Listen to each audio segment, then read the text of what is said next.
The 1% explain. भले ही देरी से आता हूँ लेकिन जैसा मेरा नाम है उसके हिसाब से लियो की 1% और अनोखी डिटेल लेके आया हूँ। मतलब लियो का वो पास्ट जो दिखा के भी नहीं दिखाया गया, और ये LCU यूनिवर्स के कौन सी टाइमलाइन में एग्जिस्ट करता है। मतलब लियो मूवी कैथी के बाद या विक्रम से पहले आखिर कौन सी टाइमलाइन में है। और उड़ती उड़ती हवाओं ने मुझे ये बताया कि तुमने रोलेक्स का हिंट देखने की बहुत कोशिश की होगी पूरी मूवी में, लेकिन तुमको केला कुछ नहीं मिला, और मैं तुम्हें ये बिच्छू जरूर दिखाऊंगा। तो शुरुआत करते हैं डिटेल नंबर #1 से। तो तुमने तो लियो मूवी पूरी देखी होगी, लेकिन हमें लियो के पास्ट का वो सीन नहीं दिखाया गया। जब लियो अपने बाप चाचा को छोड़ के चला जाता है तो फिर वो क्या करता है ये सीन हमें नहीं दिखाया गया, या फिर कहूँ दिखाया गया है, वो भी इस हाइना के जरिए। भाई जैसे कि अपने को पता है कि हाइनास जो होते हैं वो झुंड में शिकार करते हैं, लेकिन ये अकेला आया है। मुन्ना, झुंड में तो सुअर आते हैं, शेर अकेला ही आता है। और इस हाइना के अकेले होने की स्टोरी जो हमें लियो ने बताई थी, अगर एक हाइना यहाँ अकेला आया है या तो वो खो गया है या उसका झुंड मारा जा चुका है।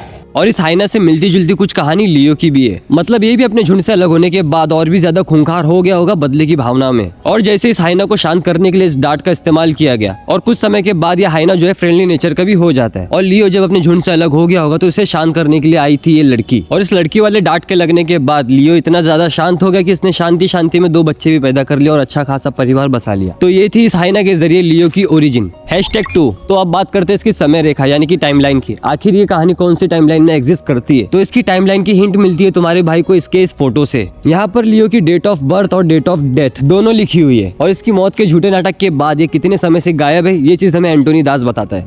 22 साल पहले आज ही के दिन तेरी बहन की हत्या हुई थी। पूरे 22 साल। और इसकी डेट ऑफ डेथ यानी कि 1999 को इस 22 साल को प्लस किया जाए तो होता है 2021। और कैथी की कहानी जो है इससे कुछ महीने पहले की है, क्योंकि कैथी का ये ऑफिसर अभी तक रिटायर नहीं हुआ, और इस ऑफिसर के जरिए ये साबित होता है कि कैथी की कहानी जो है 2020 की या फिर इससे 1-2 महीने पहले की होगी। #3। तो जैसे कि मैंने कहा था भाई तुम लोग ने बहुत कोशिश की इस बिच्छू को ढूंढने की, लेकिन ये तुम लोग को नहीं मिला। तो टेंशन मत लो यार, मैं बैठा हूँ, क्योंकि मुझे वो दिखता है जो आपको नहीं दिखता। जब एंटोनी दास यहाँ पे प्रेयर करता है तो इसके नीचे जो ये डिजाइन बना हुआ है, इसकी एक जगह पे बिच्छू है, भले ही टेढ़ा है लेकिन है तो बिच्छू। #4। जब ये बंदा लियो की फोटो खींच लेता है तब उसके बाद लियो तलवार बनाता है। इसकी फोटो खींचने के बाद लियो ने अपनी और अपनों की सेफ्टी के लिए ये तलवार बनाई, लेकिन इसके फोटो खींचने के बाद ही क्यों, इससे पहले क्यों नहीं बनाई भाई? इसके पहले भी तो इसके ऊपर हमला हो रहा था। और हो सकता है कि इसकी फोटो खींचने के बाद लियो को ये समझ आ गया कि अब उसका बाप उसे जल्दी ही ढूंढ लेगा और अपने धंधे के गल्ले पे जबरदस्ती इसको बिठाएगा। #5। ये तलवार वाले सीन के बाद जब इसकी बेटी इसको चॉकलेट खिला के बोलती है Is it sweet?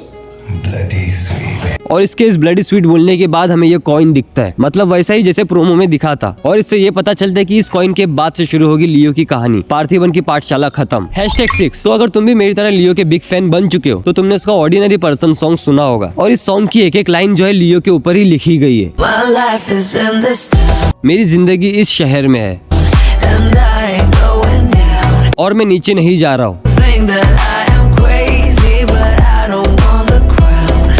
तुम सोचते हो मैं पागल हूँ पर मुझे ये ताज नहीं चाहिए। ये गाना ये बताता है कि लियो को परिवार चाहिए था, ना कि राजगद्दी। #7। तो जब इसके पोस्ट क्रेडिट सीन में लियो को विक्रम का कॉल आता है और इन दोनों के बीच में जो बातें होती है वो तो मैं तुमको नहीं बताऊंगा, अपन सीधा मुद्दे पे बात करेंगे। लेकिन जब विक्रम लियो को पार्थिवन के बाद लियो कहता है तो लियो जो है लियो नाम सुन के शॉक हो जाता है कि आखिर इसको मेरा नाम कैसे मालूम। लेकिन जब विक्रम उससे कहता है क्या तुमने मेरी आवाज पहचानी, और ये बात सुनने के बाद इसका फेस का रिएक्शन जो है रिलैक्स मोड में चला जाता है। तो इसका मतलब ये हो सकता है कि लियो जो है विक्रम को पहले से जानता है, और हो सकता है जैसे विक्रम अपनी मौत का झूठा नाटक करता है हर बार, वैसे इसने लियो की भी मदद की होगी उसकी मौत का झूठा नाटक करने में। मतलब ये गुरु और ये चेला, और इन दोनों की पार्टनरशिप का भाई एक और हिंट हमें मिलता है इसके प्रोमो में। जिस हिसाब से ये चॉकलेट को घूर रहा है, इससे ये साबित होता है कि ये बंदा विक्रम की हेल्प कर रहा है रोलेक्स के काले धंधे के राज जानने के लिए। और जब रोलेक्स को ये पता चलेगा कि विक्रम के साथ साथ ये लियो भी है तो वो इससे और इसके परिवार को मारने की कोशिश करेगा, और ना चाहते हुए भी लियो को इस जंग में कूदना पड़ेगा। तो ये रही आज की 1% मेजर डिटेल्स। तुम्हें अच्छी लगी हो तो